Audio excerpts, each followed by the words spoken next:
Ok,សួស្តីអ្នកនរគ្នាចឹងវីដេអូមួយនេះខ្ញុំបង្ហាញពីរបៀបក្នុងការដំឡើង EVE តាំងពីដំបូងតើយើងត្រូវការដំឡើង service អីខ្លះឬក៏ software អីខ្លះណាចឹងមុននឹងចូលទៅដល់ EVE គឺខ្ញុំបញ្យល់ពីគោលបំណងនៃការប្រើប្រាស់ EVE សិន EVE គឺជា software មួយឬក៏ថា emulator មួយសម្រាប់ឲ្យយើងតេស្តនៅ OS ឬក៏ image របស់device មានដូចជា firewall switch router អីជាដើមណាហើយវាក៏មាន Windows មាន Linux អីតាម image ដែលវាផ្ដល់ឲ្យអញ្ចឹងបើសិនជាយើង compare EVE ជាមួយនឹង GNS3 គឺវាប៉ះបាល់គ្នាវាអត់ខុសគ្នាទេណាហើយប្រភេទហ្នឹងគឺនៅពេលដែលយើង configure យើងចេះ configure លើពួកហ្នឹងគឺយើងទៅប៉ះជាមួយនឹង real device គឺដូចគ្នាមែនទែនវាអត់ខុសគ្នាទេគឺសឹងតែ 100% ទៅហើយអញ្ចឹងrequirement ក្នុងការ install EVE គឺម៉ាស៊ីនអ្នកនរគ្នា RAM យ៉ាងតិចក៏ 8GB ឡើងហើយ hard disk ខ្ញុំ recommend ប្រើ SSD បើសិនជា RAM បាន 6-10GB ទៅ 32GB ឡើងគឺល្អយើងអាច run បាន image ច្រើនមានដូចជា Switch មាន Cisco មាន Windows មាន Windows Server មានអីគឺមានទាំងអស់ណាហើយសម្រាប់ការ download គឺអ្នកនរគ្នាអាច download នៅឬក៏ check មើល link description ទៅខ្ញុំនឹងដាក់ link សម្រាប់ធ្វើការ download ទៅលើ image ផ្សេងៗអូខេអញ្ចឹងដើម្បី install EVE អ្នកនរគ្នាត្រូវការប្រើប្រាស់ VMware អញ្ចឹង VMware គឺអ្នកនរគ្នារក version នឹងខ្ពស់បន្តិចមកនេះ version ខ្ញុំគឺ 16 ចុចខ្ញុំធ្វើការ install VMware សិនណាម៉ាស៊ីនខ្ញុំវាត្រូវការ VMware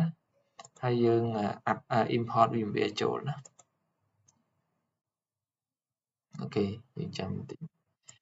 yes អញ្ចឹង VMware យើង version ទាំងថ្មីបន្តិចមកកុំយក version ចាស់វាអាចនឹងអត់ support ណាអូខេ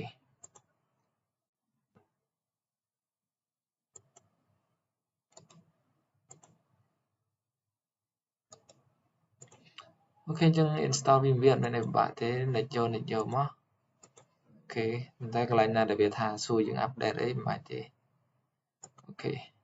restart ក៏ចាំបាច់ដែរអូខេខ្ញុំអត់ចនទេហើយខ្ញុំអត់ check update ទេសាររបស់ខ្ញុំ6ចុចដាក់ version ទាំងខ្ពស់ដែរណាអូខេ version របស់ខ្ញុំនេះ16ចុចណាអូខេ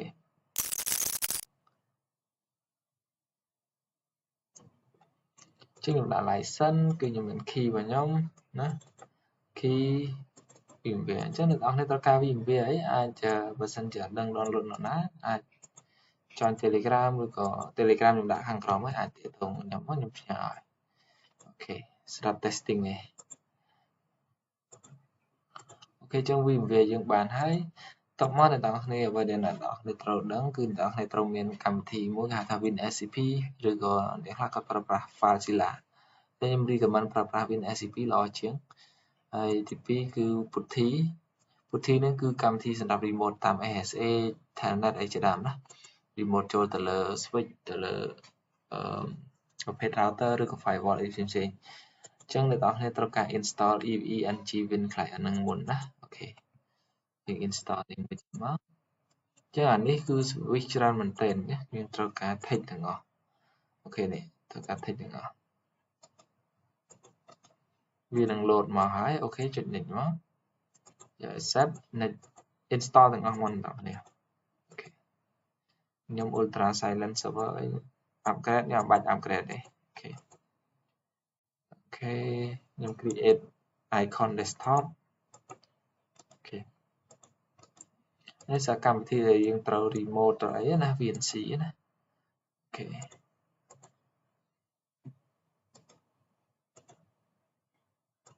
ទៀតចឹងវាត្រូវការទាំងអស់ណាអូខេនេះ tick ទាំងអស់មកអូខេខ្ញុំ tick យកទាំងអស់អូខេ install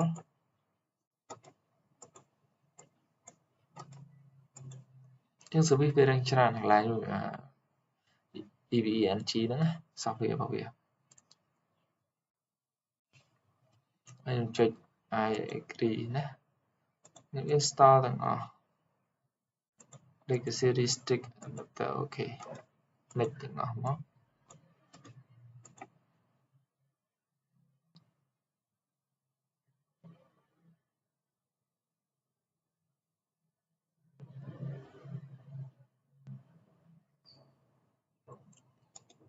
ok cho mình dùng chuyện này tiếp finish ok cho về load một USB pcap này nhưng được này install về cho tặng mà load ấy install nè ok bây giờ đang nhưng bạn tự customize để lại việc đã ok close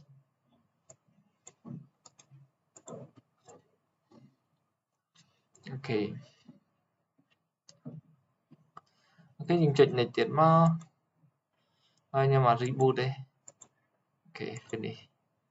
tập mà cứ service nó phải những install nên hơi hát nên ở đây install software putty hay là WinSCP mới tiện đấy ok install for all user WinSCP ហ្នឹងគឺសម្រាប់យើងធ្វើការ remote ចូល FTP ដើម្បី upload នៅ image window upload នៅ image របស់ switch Cisco អីជាដើមណា firewall អីអូខេខ្ញុំអត់បានទេតែមកខ្ញុំ install putty ណាអូខេ putty នេះសម្រាប់ remote ទៅលើ switch Cisco firewall អូខេ finish អញ្ចឹងខ្ញុំធ្វើអញ្ចឹងអ្នកនរគ្នាអាចត្រូវមានអាកញ្ចប់នេះអ្នកនរគ្នាអាចចូលទៅ download link ខាងក្រោមទៅទាក់ទងនឹង EVE VMware ណាឬក៏បើថាអត់មានទេអាចទាក់ទងមកខ្ញុំមក Telegram យើងមានដែរអូខេអញ្ចឹងខ្ញុំចូលទៅកាន់ VMware Workstation Pro របស់ខ្ញុំ version 16.2 ណាអូខេអញ្ចឹងខ្ញុំធ្វើការអូខេខ្ញុំ remove ចោលអញ្ចឹងខ្ញុំ create ឬក៏ខ្ញុំ open ហ្មងមកជាងខ្ញុំ open ខ្ញុំប្រើទៅកាន់ EVE របស់ខ្ញុំនេះ VMware របស់ខ្ញុំណានេះនៅ desktop មិញហើយខ្ញុំដាក់ឈ្មោះថា EVE Lab អូខេអញ្ចឹងទីតាំងអ្នកនរគ្នាគួររើសទីតាំងមួយដែលល្អគឺត្រូវប្រើប្រាស់យ៉ាងតិចណាស់ក៏ 65G ឡើងណាកុំដាក់ space តូចអញ្ចឹងខ្ញុំដាក់នៅលើ drive D របស់ខ្ញុំគឺ 116G អញ្ចឹងវាគ្រប់គ្រាន់ហើយសម្រាប់ខ្ញុំតេស្តអូខេអញ្ចឹងវាដាក់មិនអូខេអញ្ចឹងខ្ញុំធ្វើការ open ម្ដងទៀតហើយខ្ញុំប្រើទៅកាន់EVE របស់ខ្ញុំគឺមានបញ្ហាអីហើយខ្ញុំបង្កើត folder ថ្មីអូខេ EVE lab 1តោះមកខ្ញុំបង្កើត folder មួយ my EVE lab ណាខ្ញុំដាក់អូខេអញ្ចឹងវាជាប់ folder មុនយើងធ្វើការ import បញ្ចូលអញ្ចឹងនៅពេលដែល import ហើយយើងប្រើប្រាស់មិនយើងនឹងបើកឲ្យមើលថាតើវាដំណើរការមិនយើងគួរ set interface មិនណាអូខេអញ្ចឹង EVE យើង upload រួចហើយអញ្ចឹងអ្នកនរគ្នាចូលទៅ edit virtual machine ហ្នឹងណាបើវាចេញនេះគឺចុចលើវាមកអញ្ចឹង RAM ខ្ញុំយកតែ 4G ទេខ្ញុំអត់យកធំទេបើសិនម៉ាស៊ីនខ្ញុំមួយទៀតខ្ញុំដាក់ 610 អញ្ចឹងខ្ញុំដាក់តែ 8G ទៅខ្ញុំប្រើបានហើយអានេះខ្ញុំប្រើ2សិន CPU ខ្ពស់ពេកក៏វាអាចនឹងម៉ាស៊ីនរបស់ខ្ញុំអស់រួចដែរអូខេអញ្ចឹងខ្ញុំចុចអូខេហើយកន្លែងនេះអ្នកនរគ្នាអាចយក break តែខ្ញុំ recommend ប្រើប្រាស់ NAT ទៅណា NAT វាល្អជាងវាអត់ប៉ះពាល់ network របស់យើងអូខេចឹងបើអ្នកប្រើប្រាស់ VMware version ទាបវិញអាចនឹងមានបញ្ហា version 10ជាង10តិចតួចចឹង EVE install តិចមក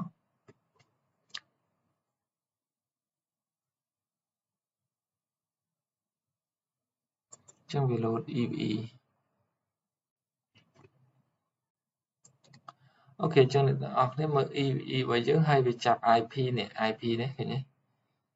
ចឹងយើងអាចចូលទៅកាន់វាមកជាងវាយ IP ដើម្បីចូលទៅប្រើប្រាស់ HTTP 2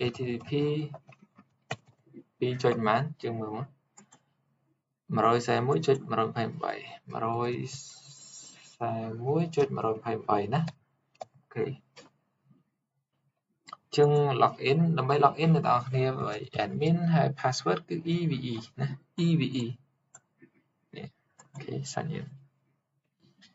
ចឹងដំបូងគឺអ្នកនរគ្នាវាឲ្យបង្កើត project ចឹងអ្នកនរគ្នាបង្កើតកន្លែងនេះមកចុចកន្លែងចុចកន្លែងនេះមួយឈប់ចាំតិច new នេះអ្នកនរគ្នាចុចកន្លែង add new tab មកយើងដាក់ my lab ឈ្មោះវាណាយើងដូចយើងបង្កើតឈ្មោះ project មួយចឹងតើមកយើងចូលទៅដល់កន្លែងដែលយើងត្រូវការប្រើប្រាស់ចឹង right click នេះគឺជាកន្លែង add node add network ចឹង right click ក៏បានដែរ node ហ្នឹងទាក់ទងជាមួយនឹង virtual machine របស់យើងណាឲ្យថាអ្នកទាំងអស់គ្នា upload image របស់ឲ្យគេអញ្ចឹង default វាគឺមាន virtual PC មួយ virtual PC ហ្នឹងគឺយើងនឹងទៅមុខទៀតយើងនឹងរៀនដែរ virtual PC ហ្នឹងគឺវាប្រើ command line